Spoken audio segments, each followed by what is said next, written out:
So, Chris, like as a former scout and agent, what purpose do like events like this serve for you? Man, everything. Networking, staying sharp, communicating, talking about, different opportunities and watching guys, scouting guys, connecting with guys, keeping your relationships with different teams, presidents, team owners, if you will. Right. Oh, yeah, it's the place to be to network and communicate and just keep yourself sharp. Like you said, All-Star Weekend does feel like everybody touches down here around the same time. So you can just rub those hands, rub elbows, shake hands, kiss babies, all that same time. Keep you moving, run for president, all that. But I Chris, mean, let me ask you this.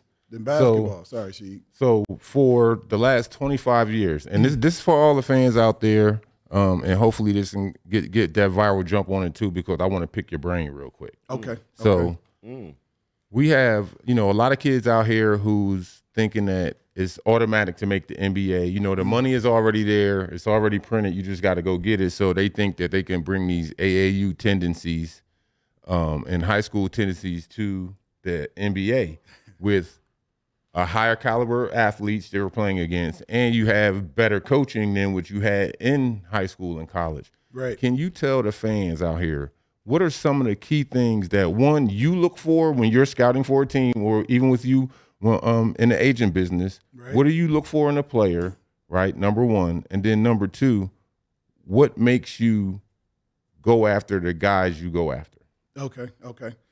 Well, wow, that's tough. I mean, so first of all, what you're looking for, I mean, the difference with each level, even from college to the NBA, is the spacing and the closeout, right? So guys, we hear all the time guys in college that had, great shooters. Oh, man, this guy was a big-time shooter. My old college roommate, Sean Ruspert, was an incredible shooter. All yes, time. He was. All time. Yes, he was. Right? Full clip. Right? He gave me 30 my freshman year in college. Man.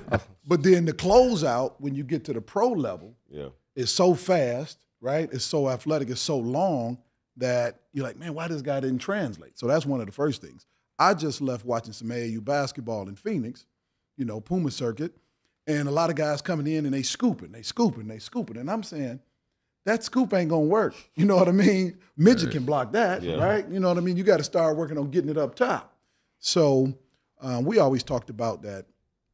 Guys that would be great, this guy's gonna translate, and they're always looking for an individual player, to compare an upcoming young high school kid. And so I always say that it's always size for your position, right?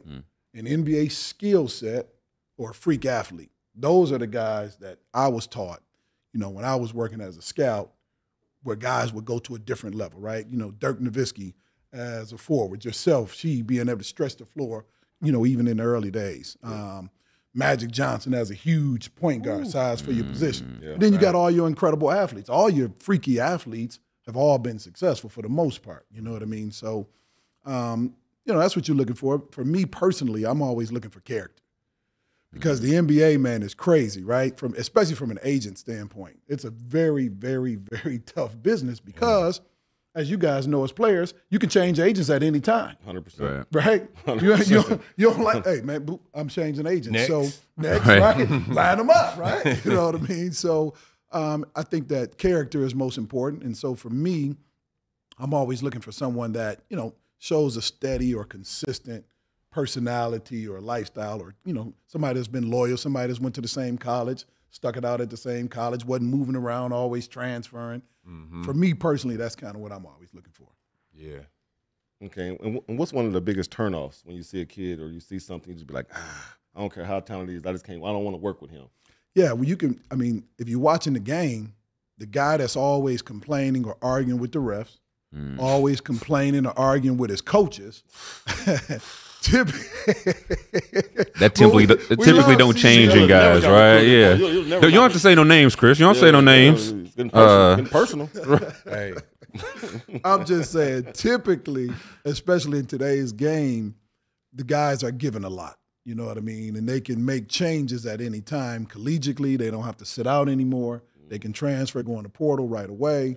From an AAU and high school, kids are transferring high schools. They're going to AAU, different prep schools and things of that nature. So it was always there, but it's compounded now. So I'm watching that from a character standpoint of somebody that has a level of consistency.